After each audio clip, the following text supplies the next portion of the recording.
Yeah, it always brings back some very special memories. I think this is uh, a place that, for me personally, is very special. To start your Test career here 15 years ago is was very special for me, and coming back here always, I think you always feel, in some strange way, you feel at home. You feel that this is a place of cricket. This is a place that truly understands the history and the tradition of the game.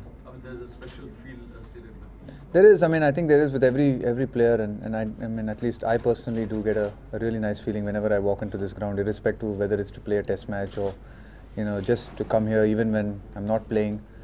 I've always enjoyed coming to this ground, and it's a lovely place to come to. Maurya? Now, a lot of our local counterparts here in the UK have likened this to the Ashes, given in terms of the intensity and the hype. Would you compare it with, say, an India-Pakistan kind of thing, given the intensity and the hype surrounding it, 1, 2, all of this? I don't know. Every series is different. You can't. I don't know. You can't compare it to different series. India-Pakistan, in its own way, has a special meaning to a lot of people. This series obviously is a high-profile one, and it always is. Coming to England and playing in England is always at least for us, is special. And this time, the fact that obviously both the teams are very strong and are playing a series with some impressive records behind them recently, obviously adds an edge to the series. But otherwise, you can't really compare any series with another one. Vikrant? Rahul, you, Sachin and Vivis got a combined tally of 99 Test centuries. The 100th could happen here. Yeah, I hope so. It would be nice. I don't know. It's I guess a lot of statistics and a lot of numbers that are being floated around about this Test match. But to be honest, it makes no difference once the first ball. Once you get down there and you walk into the park for the first ball. As players, you never really think about these things. You never think about the statistics and the numbers. You're just going to try and do the best you can in every single Test match. And starting well for us will be important. It's an area of our game that we do recognize that sometimes we haven't been as good as we would like to be. So it is something that we want to do well. If we can start well, then we see that it makes a big difference. Yeah. Can you reflect on that 95 you made here all those years ago and what it meant to you at the time, and did you think what it might be to this career? I think it meant a lot to me. Obviously, I had played 5 years of first-class cricket to break into the Indian team. I'd scored a lot of runs in domestic cricket. I'd got an opportunity to come here and come on a tour to England. I had some good fortune to be able to even play the Test match. At the start of the series, I wouldn't have given myself, very good odds to even play with the kind of team that we had. There were a few injuries. I was lucky to get an opportunity, and I knew that probably it would be the only one. Otherwise you had to go back to domestic cricket and start the cycle all over again of scoring runs. And in India, everyone scores a lot of runs in domestic cricket, so sometimes it's very tough for you to break in. And I'd waited 5 years, and I knew the significance and the importance of it. And so I was lucky, and it was great for me. It meant so much. I never expected it to lead to anything. I never expected to be here 15 years later talking about it. Absolutely not. But I remember, I was 50 not out at the end of the day, and we was living across, and I walked across with Srinath, and I knew that this was probably a very significant innings. I knew that I had some more breathing space at least for a few more Test matches at least, to be able to score some runs and establish myself. And gave me a lot of confidence, scoring 90 here, going to Trent Bridge, scoring another 80. Gave me a lot of confidence as a player and as a person, really. I think it has led directly Yeah, to this career. one question. South India didn't have a great warm-up game in Taunton, but do you think that it's just a minor issue considering the fact India has such an experienced mid-order and some of the most talented young batsmen? No issue is a minor issue. When you get out, nobody wants to do badly in a tour game or any game. I would never regard it as a minor issue.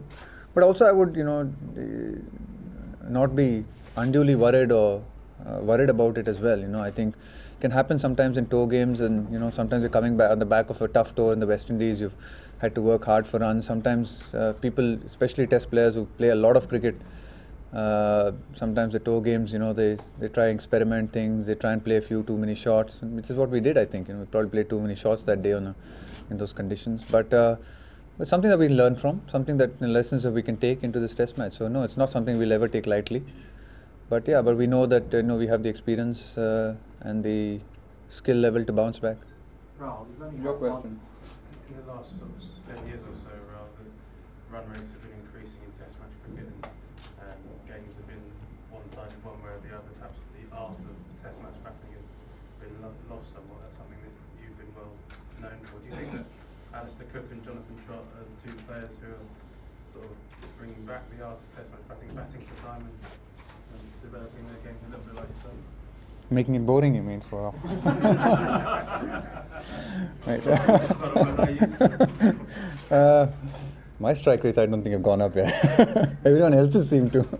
But yeah, no, yeah. I mean, I think there's a obviously with the advent of 2020 cricket, with one-day cricket, and people do play a lot more shots now, do play a lot more positively, which is great. I think which is fantastic for the game. It's just great to watch. People like Viru and Lax and KP and these guys just take on the bowling. It's just fantastic. It's thrilling.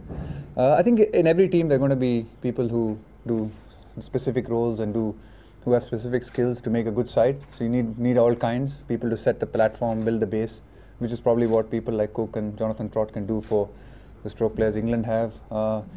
Which is what I've probably tried to do for some of the exciting stroke players we have. So I just think it's a question of striking that balance. I think Gautam and me probably play a similar kind of role in this team, and when Viru and Sachin and Lakshman and stuff are more expressive stroke players. So England's got a similar sort of setup in their team, if you can look at it that way. So yeah, I think to make a good team, I think you need all kinds really. But it's very exciting that strike rates are going up. It's fantastic for spectators. It's just great to watch. It's great.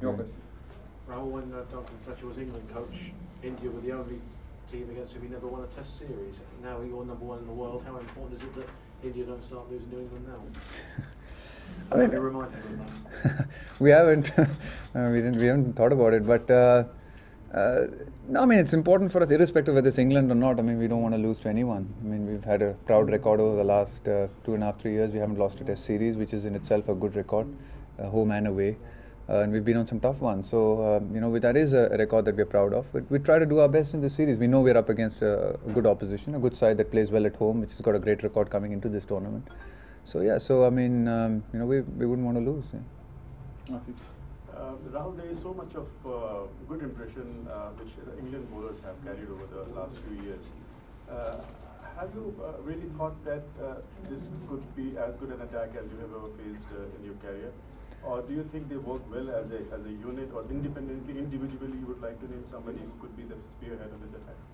I think all of them are, obviously are quality bowlers, have had performances. Whether they're the best that I've ever played, we'll have to see at the end of the series. I think the 4 Test matches to go, so we'll have to see how they perform against our guys. I mean, said earlier, I think they've got a good attack. They've got some young bowlers. It's not that we've not played them before. We've played these bowlers before.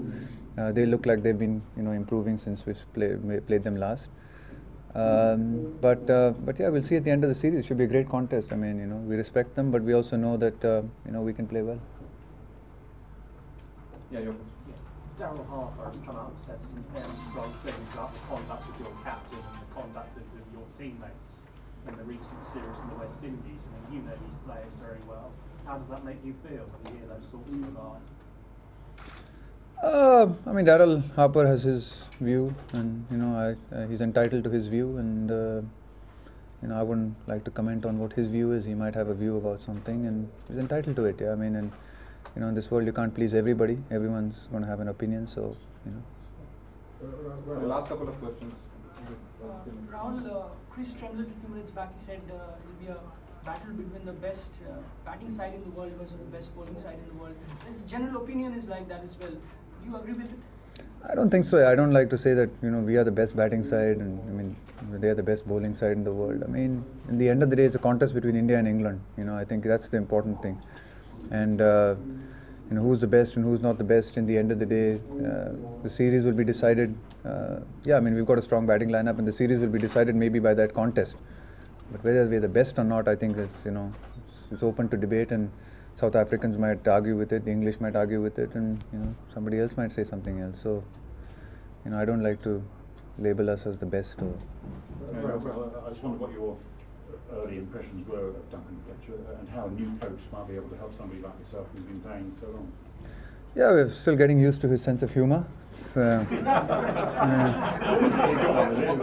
a fantastic one actually, when you get to know him. But no, it's been good. It's been very good. I think he's been good in the dressing room. He's a good, calm presence in the dressing room, and he's really good. I think he's enjoyed him. I think his technical knowledge and his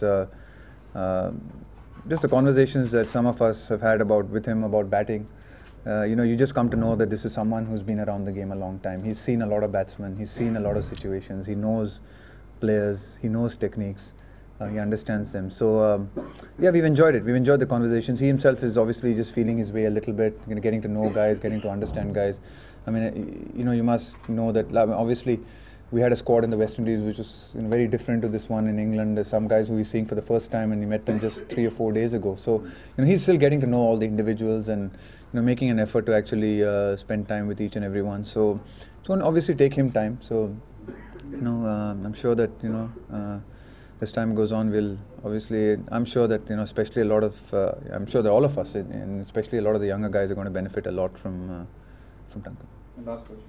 Sorry, guys, over the tangents, we get one question. Just trying to gauge reaction from players from the ICC meeting that came out yesterday, the possibility of a timeless test back in cricket if there's a World Championship. Given your experience, what do you think about the prospect of playing in a timeless test? What would that be like for the players, do you think?